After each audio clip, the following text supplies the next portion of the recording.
Bonjour à tous, vous écoutez l'émission Compte à rebours présentée par Thérèse Pan pour Radio Taïwan International.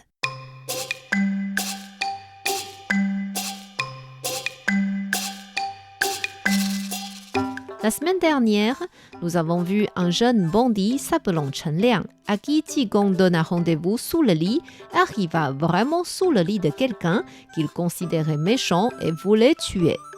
Or, ce quelqu'un s'appelant Su Beishan était un homme généreux et enthousiaste. En raison de son ancien servant Su Fu, les gens croyaient que Su Beishan avait commis une action cruelle et invraisemblable. Retournons à 1 an auparavant. Après avoir été chassé par Su Beishan de sa maison, Su Fu logea dans un hôtel et se promenait tous les jours, traînant sans rien faire. Quelques semaines plus tard, il fit connaissance d'un homme s'appelant Yu Tong. Ce Yu Tong était un trafiquant de filles. Il séduisait ou enlevait des jeunes filles pour les vendre aux riches et sa femme jouait le rôle de marieuse dans leur commerce. Comme Su Fu était jeune et avait obtenu pas mal d'argent de son ancien maître, Yu Tong se rapprocha de lui et l'invita même à s'installer chez lui. Puisque Su Fu n'avait plus de pression du logement, il avait encore moins envie de chercher un emploi. 1 an plus tard, Su Fu avait dépensé tout son argent et Yu Tong commença à souvent se disputer avec lui. La femme de Yu Tong dit à Su Fu discrètement « Mon mari sait que tu n'as plus de sous. Il faut que tu essayes d'en trouver, sinon il ne voudra plus que tu restes logé ici. » Sous la pression, Su Fu se rappela de Han Wencheng. Celui-ci avait emprunté 1 kilo d'argent à Su Beishan et c'était Su Fu qui lui avait transmis cette somme. Ignorant le fait que Su Fu ne travaillait plus pour Su Beishan, Han Wencheng promit de vendre sa boutique pour pouvoir rembourser la dette. Or, quand Su Fu revint chez Yu Tong le soir, celui-ci lui dit « Monsieur Luo voulait acheter une concubine au prix de 8 voix 10 kilos d'argent. La sœur de Han Wencheng est bien belle. Nous pouvons la capturer pour vendre à Monsieur Luo et obtenir du liquide tout de suite. Attendre que Han Wencheng vende sa boutique, qui sait combien de temps cela prendra ?» Su Fu accepta cette proposition et Yu Tong employa une vingtaine de fripons pour agir. Su Fu retourna chez Han Wencheng le lendemain et celui-ci était étonné de le revoir.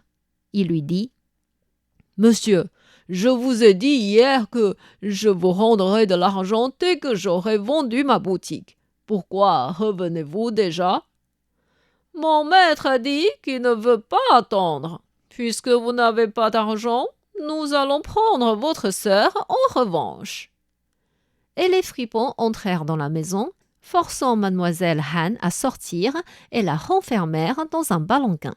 Quand Han Wencheng voulait les en empêcher, il fut frappé grièvement. Son père fut aussi poussé à terre. Tous les voisins qui essayaient de les aider furent tous frappés en retour. Les fripons transportèrent mademoiselle Han jusqu'à chez Yu Tong pour la cacher. Et un des voisins de Han Wencheng alla demander de l'aide dans un bar. C'était ainsi que Chen Liang vit la scène désordonnée dans la rue, à l'étage du bar, et croyait que Su Beishan était un méchant riche qui intimidait des pauvres. La femme de Yu Tong alla voir Monsieur Luo pour lui proposer mademoiselle Han contre 12 kilos d'argent. Monsieur Luo préférait voir la fille chez eux avant de décider le prix. C'était ainsi que Su Fu et Yu Tong ouvrirent la porte en entendant que ça frappait, sans savoir qu'ils allaient trouver Qi Gong, Su Beishan et ses 2 servants, Han Wencheng et son père, à la porte. Han Wencheng pointe à Su Fu et dit « C'est bien lui qui m'a demandé de payer la dette et a capturé ma sœur. » Farouche, Su Beishan ordonna immédiatement à ses servants de saisir Su Fu et Yu Tong. Connaissant bien Su Beishan, le chef du quartier arriva aussi avec plusieurs personnes pour les aider à bloquer les 2 méchants. Han Wencheng entra dans la maison et vit sa sœur bâillonnée à une colonne. En fait, si elle n'était pas attachée, il y a longtemps qu'elle se serait donné la mort. Han Wencheng détacha sa sœur, fit venir un palanquin pour les transporter, elle et leur père, chez eux. C'était déjà l'heure d'allumer les lampadaires dans la rue. Su Beishan demanda à Qigong. Maître, que faisons-nous de ces deux gars? Nous les amenons chez les gendarmes ou au tribunal? Ce n'est pas la peine. Ramenons-les d'abord chez vous. Je sais ce qu'il faut faire. Su Beishan suivit l'indication de Qigong et demanda aux servants de les renfermer dans 2 pièces séparées en les surveillant. Il invita ensuite Qigong à s'asseoir dans son bureau, mais Qigong répondit « Non, aujourd'hui, je veux m'asseoir dans votre chambre. »« Maître, ma maison est votre maison. Vous pouvez vous asseoir où bon vous semble. » Su Beishan demanda aux servants de vite prévenir la maîtresse qui devait éviter de rester dans la même pièce qu'un invité extérieur. Qigong entra dans la chambre et dit « Ça y est, je suis venu pour le rendez-vous. »« Maître, vous avez un rendez-vous ici? »« Tout à fait, c'est bien ici. » Caché sous le lit, Chen Liang vit Qigong entrer avec 2 hommes. L'un devait être Su Beishan, l'autre était Han Wencheng, mais il ne le connaissait pas. Su Beishan demanda à Qigong « Maître, que voulez-vous boire? Du thé ou de l'alcool? »« Pas de boisson tout de suite. Il faut d'abord ouvrir l'audience. Amenez-moi Su Fu en premier. » Les servants ramenèrent Su Fu et Qigong l'interrogea. « Su Fu, je veux que vous nous disiez la vérité. Pourquoi avez-vous eu l'idée de capturer la sœur de Han Wencheng? Si vos paroles sont véridiques, je vous laisserai partir. Mais si vous mentez, nous nous retrouverons au tribunal. » Sachant qu'il ne pourrait rien cacher devant Qigong, Su Fu lui raconta honnêtement son histoire. Après sa reconnaissance, Qigong dit « Vous avez bien dit la vérité. Allez, mettez-vous à genoux à côté du lit, face vers l'intérieur. » Sous le lit, Chen Liang entendit toute la confession de Su Fu et se dit « Mince, je me suis complètement trompé. Ce Su Beishan est en fait un homme de bien et c'est son ancien servant qui est responsable du crime.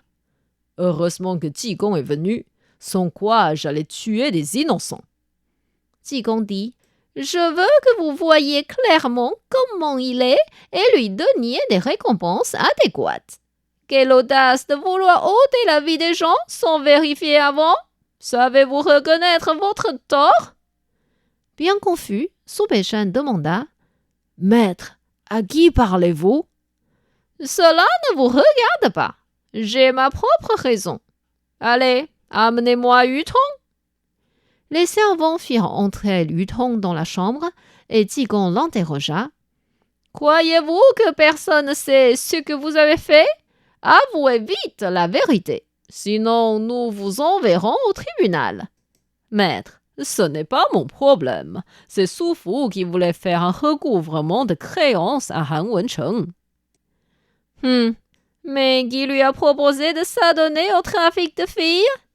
Êtes-vous conscient de ce que vous avez fait vaut la peine de mort? » Yutong se dit « Maintenant, je n'aurai aucun avantage à nier cette affaire.